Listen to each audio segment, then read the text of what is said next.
Matt Barnes, one of Kobe's teammates, good friend, and of course, Paul Pierce, longtime rival and friend of Kobe Bryant. Thank you all for joining us today. Coming up, the Lakers are planning to speak with the media in moments, just the first time since Sunday's tragic events.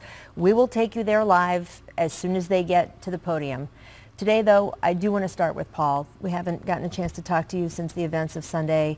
I know you've been reeling, just as the rest of us.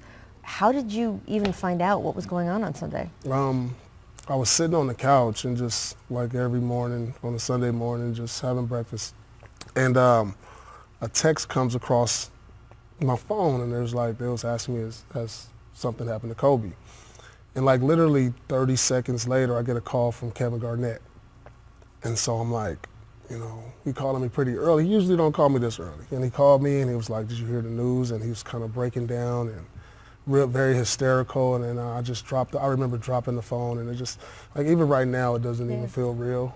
You know, a guy who motivated me, who brought the best out of me, you know, on and off the court. And I tell people to today, you know, there would be no Paul Pierce the Truth without Kobe.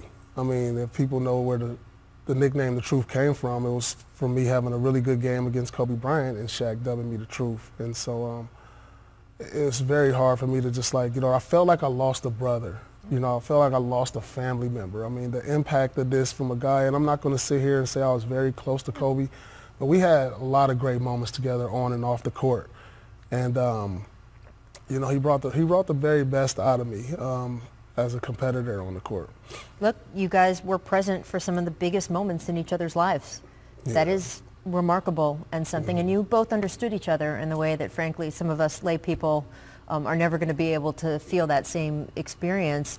You did go up against him in multiple NBA finals. What was your relationship when you guys were younger and in the league, and then through those finals and playing against each other? I think after the two finals, like younger, we didn't have much of a relationship. I had a chance to really meet him when he first came out of high school at the Forum. He was shooting an Adidas commercial. That's where I first met him. And then you know, as a Boston Celtic and a Laker, you know, you kind of like hated the Lakers. Yeah. So we didn't have much of a relationship. But as we got older, we played in two finals against each other. We ended up business partners later in our career. We grew up mutual respect for one another. So at times when I would see him off the court, we would talk hoops, we would talk business, and you know, it just started developing in that relationship. But I'll tell you a story, and I heard Scalabrini say this the other day. We were shooting a commercial in Los Angeles at an airport hangar. A lot of the Nike guys, and you know, we're casually, me and him are going one-on-one for the camera. Like, okay, let's guys set up, let's shoot this shot of you going one-on-one, and I'm casually dribbling, like a walk-around, shoot-around type of thing. And so I'm going through a move, and he pokes the ball away out of my hand, and I'm like, let's get this shot, you know what I mean? Kind of like. And so I get the ball again, and I do it again. He pokes it out again. I'm like, okay, hold on. And then next thing I know, we engage in the commercial in a one-on-one battle. And that's how competitive he was. It was like we supposed to like kind of like, you know, dummy it up. But it just turned into a one-on-one battle with both sweating. Like a mini, like 2-3 minute one-on-one battle in a commercial shoot. And I'll never forget that. And I bet he could tell you afterward who won. Yeah, he probably got me. Pretty sure he did. That's what I always joked about, those puppet commercials with LeBron and Kobe that Nike did.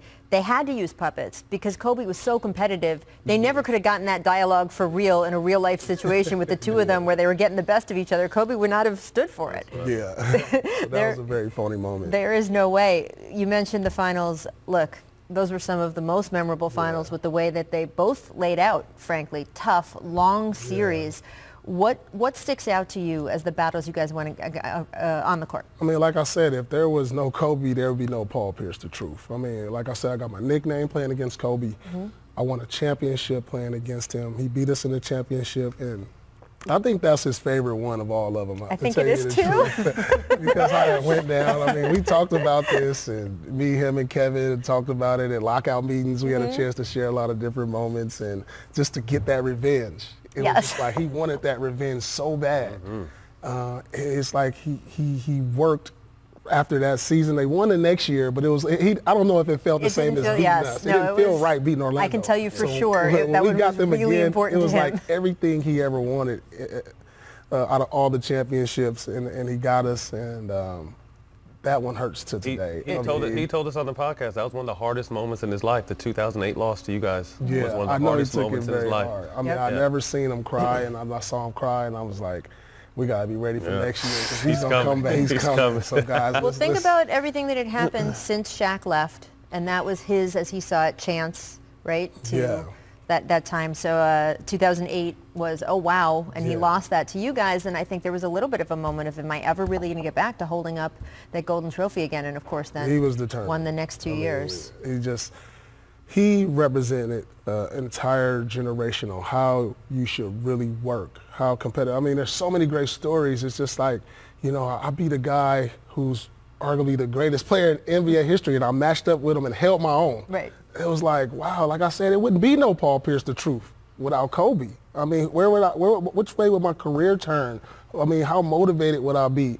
I mean, would I even, you know, have a championship? I mean, it's like, to do it against him, it means more than like any other team in the league, against a rival, against one of the greatest players. And, you know, because of him, I'm stitched in NBA history. I'm curious, you know, maybe the most pivotal moment of your entire career was Game 4 of that first finals. At halftime, you guys are getting drilled, and you go to Doc and say, I want to guard Kobe. I wonder what you remember of that moment, because you know, he might light me up. It might go badly for me. I know it could have went badly, but I was always one as a leader of the team that, like, look, I'm going to go down fighting too. I mean, this guy's competitive. I'm tired of seeing him shoot all these fadeaways and getting these easy buckets. At least let me see if I can slow him down. At least let me put a body on him. Let me see.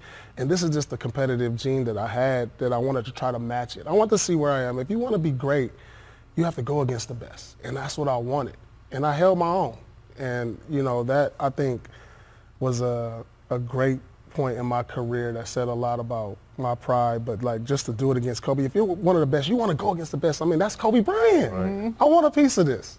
Like, a lot of people don't say that, but I'm happy that he didn't have one of those epic, you know, 50-point games on me, but he had some pretty good, he had some very good shots on me. It was difficult. It was probably the most difficult matchup ever. Well, we define Kobe a lot by his teammates. He had so many notable teammates. His teammates like you, Matt, can tell a little bit of the story and pull back the curtain on some of the mythology behind Kobe.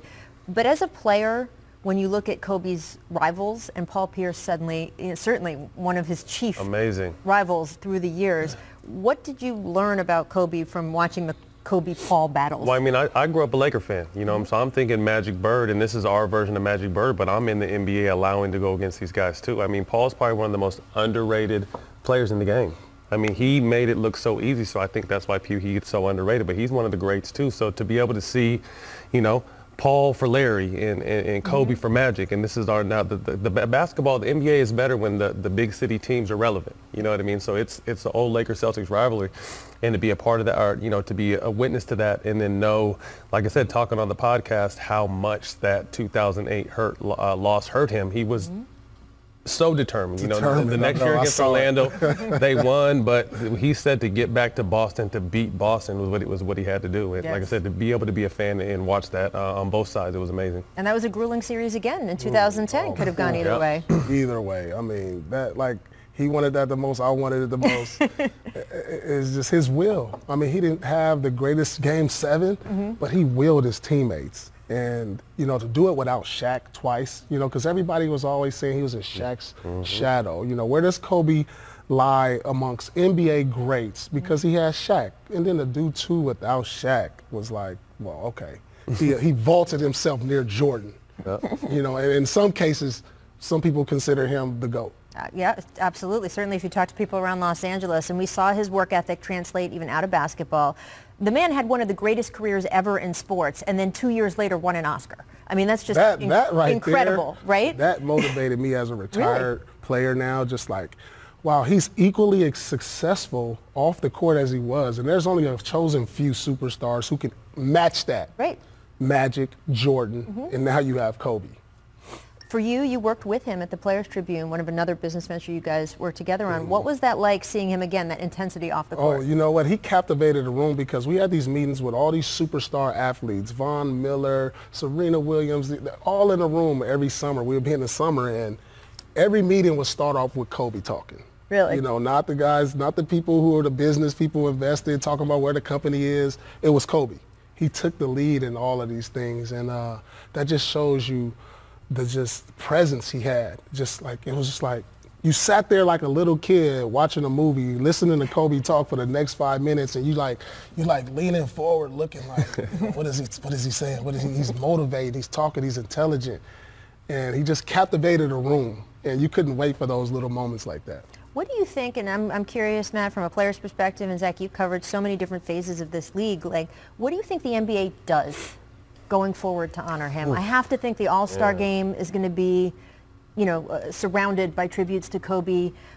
Players are already wearing a black band on their uniforms for David Stern. I mean, it's kind of crazy what's happened here in the last month or so, but what do you think the NBA should do? That's a tough call. I mean, obviously honor him. They're going to find a way to be creative and honor him in the best possible ways. But I just kind of had ideas for LA as far as, you know, the LA Live Circle. That's where I think his statue should go, where all the fans have been the last few days, and have, you know, kind of make that Kobe Bryant court or something. And then I honestly think they should retire Gigi's number in Staples Center. I would You know what I mean? I think that would be amazing, you know, to honor the family, to honor her, you know. Right. Imagine how great she would have been as Kobe as her. You know, I'd seen her play. She was on her way. So imagine what she could have done, you know, if she had the opportunity to. So those are two small things that I think will go a long way for the city of LA. But like, to answer your question, I know the NBA is going to find something really creative and heartfelt to do, because they always do. Have there been any discussions, Zach? Have you heard about any murmurings about this yet? I'm sure they're talking about All-Star. I mean, All-Star is going to be, I think, probably a tribute to Kobe. I would imagine that I haven't talked to anyone inside the league about that yet, but I'm sure they're already planning that. It's right around the corner. And, you know, we're getting back to reality in a couple of days. I mean, the Lakers are going to try to win the championship. This story is they're going to play for him. This story is never going away. And even in our lifetimes, this is going to be a before and after moment. The NBA is never going to be the same again. No, absolutely. And I thought that when reading through that Instagram post LeBron James had yesterday, where he said, this is my responsibility now. Reports from our Dave McMenamin that in the team meeting the Lakers had yesterday, he said, this is why I have broad shoulders, like I can take this on. I do think, Paul, that their quest to win a title this year just got so much more emotional with so much more meaning, right? If there was any more motivation than this is it. LeBron, I know he feels it. I mean, he just passed Kobe Bryant on the all-time scoring list, and for something like this to tragically happen to his mentor, his brother, he's motivated. I'm telling you, the rest of the season, you're going to see a very motivated LeBron James try to bring home a trophy for the city of Los Angeles and Kobe Bryant. I will not bet against the Lakers this year. Definitely won't. And we talk about how it's going to affect basketball and how it's going to affect some people personally. And Paul, for you personally, does having someone, your peer, someone you identified with so much, die so tragically, so suddenly like this, how do you think it's going to affect you, your relationships going forward? You know, it's already affected me. And I'm looking at my relationship with the people I have and just try to mend those and make them better.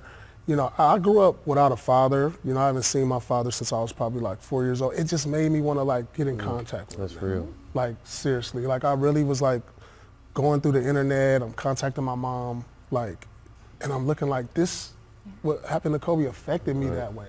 I want to like get to know my father now. And so it's going to have a lasting effect on me, the NBA, the world, for a very, very long time. And I don't see it ending anytime soon. Like I said, I feel like I lost a family member, and this is going to last a while.